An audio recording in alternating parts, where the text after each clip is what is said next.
Hello दोस्तों, welcome to my class. दोस्तों, UP board exam में कुछ इस तरह की अभिक्रियाएं पूछी जाती हैं केमिस्ट्री में।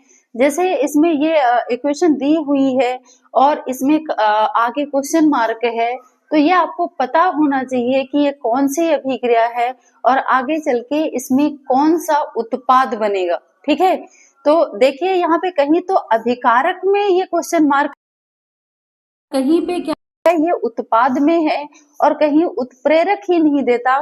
तो ये सब चीजें आपको पता होनी चाहिए, ये विक्रियाएं आपको बिल्कुल अच्छे से आनी चाहिए, तभी आप केमिस्ट्री में बहुत अच्छे नंबर अचीव कर सकते हो। ठीक है, देखो बच्चों, हर एक बच्चे का टारगेट होता है कि मेरे 70 में से 70 आ जाए।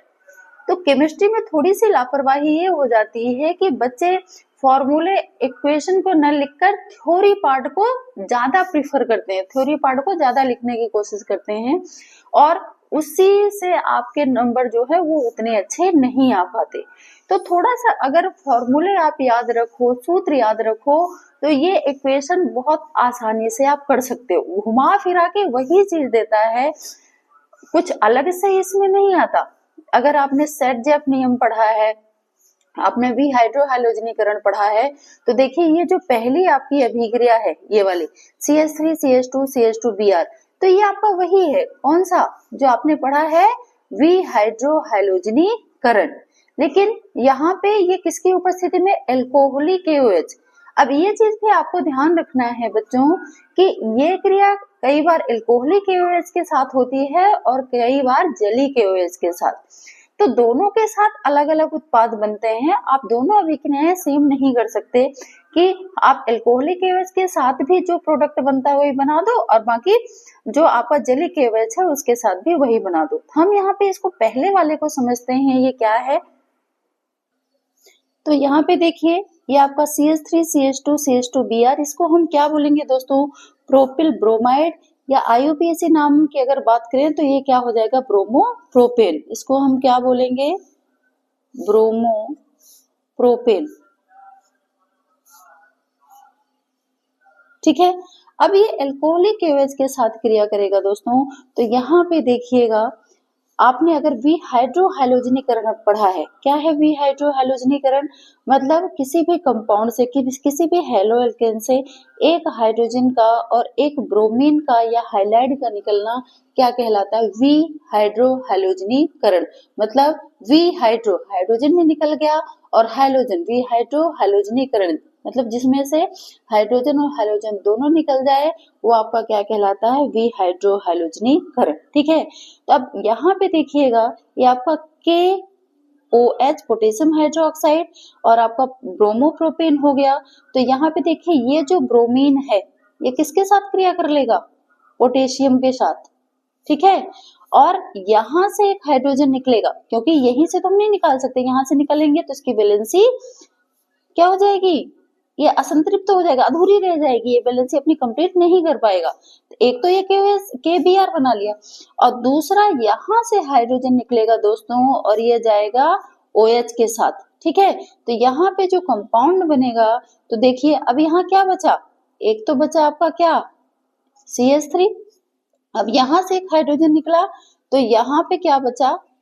CH। ठीक है, फिर आपका क्या है? सिंगल बॉन्ड CH2, क्योंकि यहां से आपका Br निकल चुका है। तो अब देखिए ये बैलेंस कंप्लीट है क्या? 4 2 6 7, 4 5 6 7। तो हम यहाँ पे फिर क्या लगाएंगे? Double bond. क्योंकि यहाँ डबल बॉन्ड की जरूरत क्यों पड़ी? क्योंकि इससे Br निकल गया और इससे क्या निकल गया? हाइड्रोजन। तो दो इलेक्ट्रॉन निकल गए, तो यहाँ पे इलेक्ट्रॉन की कमी हो गई। अब ये क्या करेगा? कार्बन और कार्बन आपस में साझेदारी कर लेगा। ठीक है, इसके पास तो पहले से ही ज्यादा कमी इन दोनों के पास है, तो यहाँ से साझेदारी कर लेंगे। तो देखिए 4 2 6 7 और 1 8, 4 5 6 7 और 1 8। ठीक है, अब इसने क्या बना दिया? अब इसको हम क्या बोलेंगे? प्रोपीन। क्या बोलेंगे इसको हम? प्रोपीन। ठीक है, कहां से काउंटिंग शुरू करेंगे? 1 2 3, तो हम इसको क्या बोलेंगे? 1 प्रोपीन। ठीक है, पढ़े हो ना ये IUPAC नाम। अब इसके बाद क्या बनेगा? प्लस।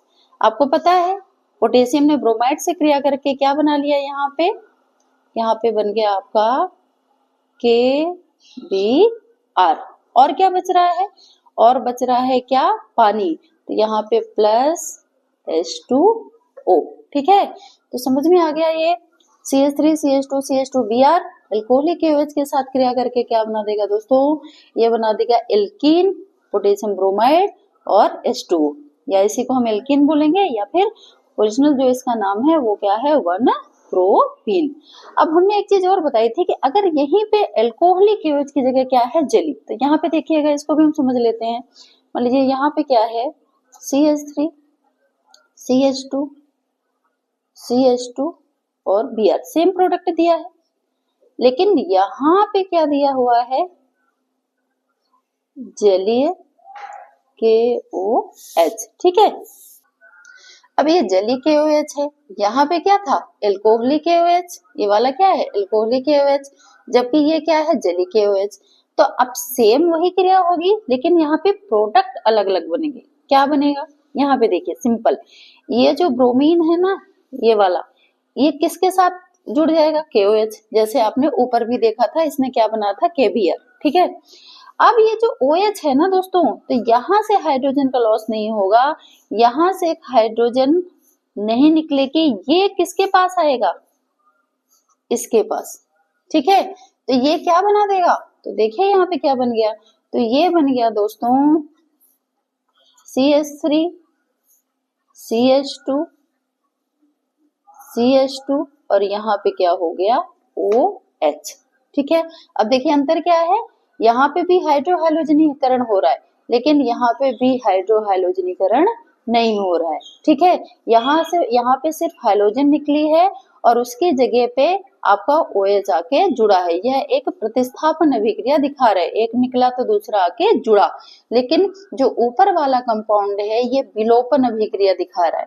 ठीक है, विलोपन मतलब यहाँ से पूरी तरह से हाइड्रोजन और हाइलोजन निकल गए, ठीक है, विलुप्त हो गए, निकल गए, चले गए, जबकि इस वाले में ध्यान रखिएगा, यहाँ पे क्या है, आपका प्रतिस्थापन हो रहा है, एक Br निकला प्रोपिल ब्रोमाइड से, तो एक OH आके यहाँ पे जुड़ा, और यहाँ पे और हम क्या बना देंगे, KBr। ठीक है, तो ये ध्यान रखिएगा, अगर जलीय KOH है तो प्रतिस्थापन अभिक्रिया दिखाएगा, और अगर क्या है, एल्कोहलिक KOH है, तो ये क्या दिखाता है दोस्तों, विलोपन अभिक्रिया। इसी तरह हम दूसरी अभिक्रिया देखते हैं, अभिक्रिया को पूर्ण करना है, क्या दिया है आपका, C6H5Cl plus question mark, concentrate H2SO4 यानी सांद्र H2SO4, इससे आपका क्या बनेगा, DDT और प्लस H2O। तो ये थोड़ी जानी पहचानी सी अभिक्रिया है, आपको शायद पता है कि यहाँ पे क्या है, क्लोरोबेंजीन, इसको हम क्या बोलेंगे, क्लोरोबेंजीन। अब क्लोरोबेंजीन किससे क्रिया करेगा, आपने अगर DDT पढ़ा है तो ये अभिक्रिया आपको आती होगी, बिल्कुल कर लोगे आप। तो यहाँ पे क्लोरोबेंजीन किससे क्रिया करेगा, क्लोरल से। क्या सूत्र होता है क्लोरल का, CCl3CHO, किसकी उपस्थिति में, सांद्र H2SO4, तो बनाएगा क्या, DDT और प्लस H2O। इसको भी हम देख लेते हैं, यहाँ पे क्या दिया हुआ है, यहाँ पे दिया है C6H5Cl प्लस क्वेश्चन मार्क, और यहाँ पे क्या दिया हुआ है, कॉन्सेंट्रेट H2SO4। ठीक है, अब ये बोल रहा है कि इस जगह पे क्वेश्चन मार्क की जगह पे क्या आएगा, तो यहाँ पे आपको पता है ये क्या है, क्लोरोबेंजीन, क्लोरोबेंजीन। ठीक है, तो आपको पता है कि क्लोरोबेंजीन किससे क्रिया करता है, क्लोरल से, तो यहाँ पे ये बोला भी है ना, क्या बनता है, DDT और प्लस H2O। तो हम यहाँ पे देख लेते हैं, तो C6H5Cl, ठीक है, प्लस CCl3CHO, ये किसका सूत्र है, ये है क्लोरल का। ठीक है, यहाँ पे हम 2 क्लोरोबेंजीन लेंगे, क्लोरोबेंजीन। ठीक है, अब ये क्रिया करेगा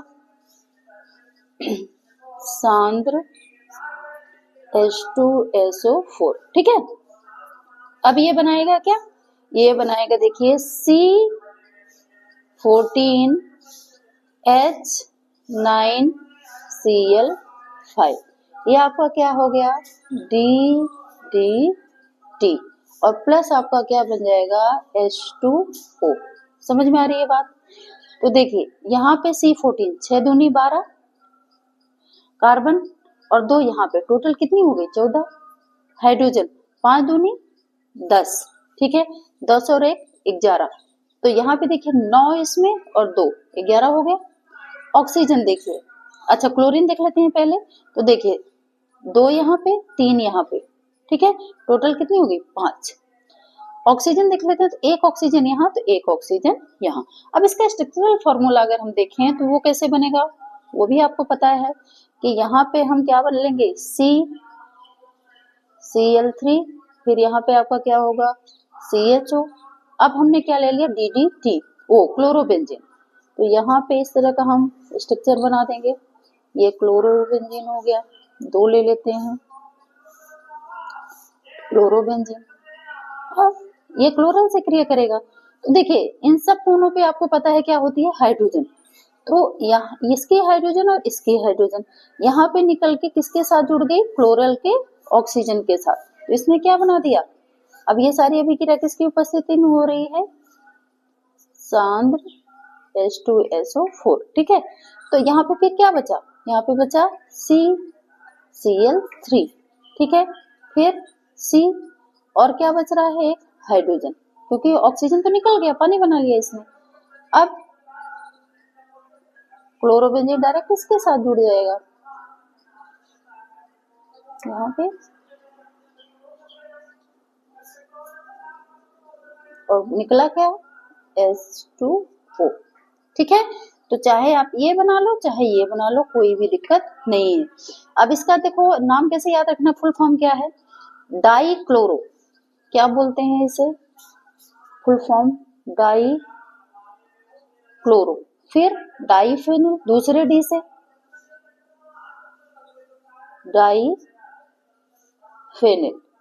ठीक है। अब ट्राई 3 क्लोरीन, तो उसके लिए टी से क्या हो गया, हम किसका फुल फॉर्म लिख रहे हैं DDT का, ठीक है।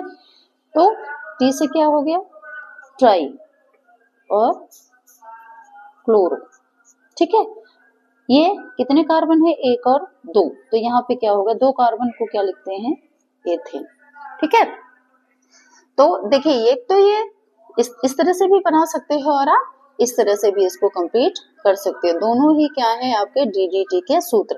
तो अगर हम जो उसमें क्वेश्चन दिया है विक्रिया को पूर्ण कीजिए इस तरह से, तो हम इस तरह से भी लिख सकते हैं इसको, ये भी आपका DDT है, ठीक है, और हम इसको इस तरह से भी लिख सकते हैं, हम दोनों ही कंप्लीट कर सकते हैं इस तरह से, ठीक है। तो आई होप आपको ये चीज भी समझ में आ गई होगी, क्योंकि मेरे ना प्यारे प्यारे से बच्चे बिल्कुल लड्डू की तरह, ठीक है, उनको सब समझ में आ जाता है, बस थोड़ा सा ना उनको गाइडेंस मिल जाए अच्छी ना तो वो सब कर लेते हैं।